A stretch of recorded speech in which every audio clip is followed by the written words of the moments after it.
રાજકોટ શહેર આર્થિક ગુના નિવારણ શાખા જે છે તેના ઓફિસર્સને ઇન્ફોર્મેશન મળી હતી કે નિલેશ ભાલોડી અને જયસુખભાઈ ફેફર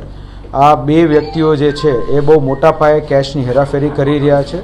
અને તે લોકો અમુક વેપારીઓના ગેરકાયદેસર નાણાં જે છે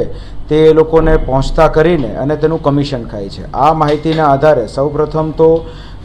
જ્યારે એ પોતાની ગાડીની અંદર કેશની ટ્રાન્સફર કરી રહ્યા હતા એ સમયે તે લોકોને ઇન્ટરસેપ્ટ કરી અને પૂછપરછ કરતાં તેમની પાસેથી આશરે 90 લાખ રૂપિયા જે છે એ કેશ મળી આવેલું હતું। ત્યારબાદ ફર્ધર જેવી એની પૂછપરછ કરી એટલે આપણા ધ્યાન પર એવું આવ્યું કે તેમની જે ઓફિસ છે ત્યાં પણ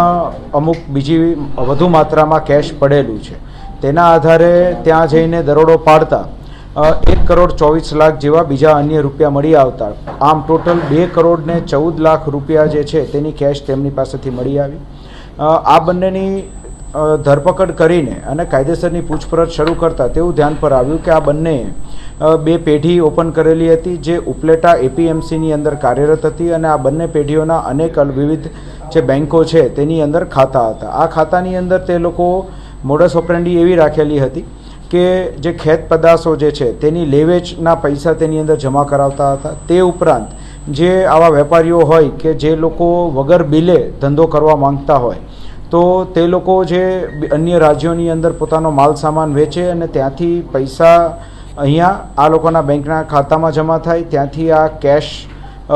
એનું એનકેશ કરીને ત્યારબાદ 1,05,50 રૂપિયા જેટલું કમિશન લઈને તે જે તે વેપારીને પહોંચતા કરી દે અને આની સામે જે પોતાને ત્યાં જે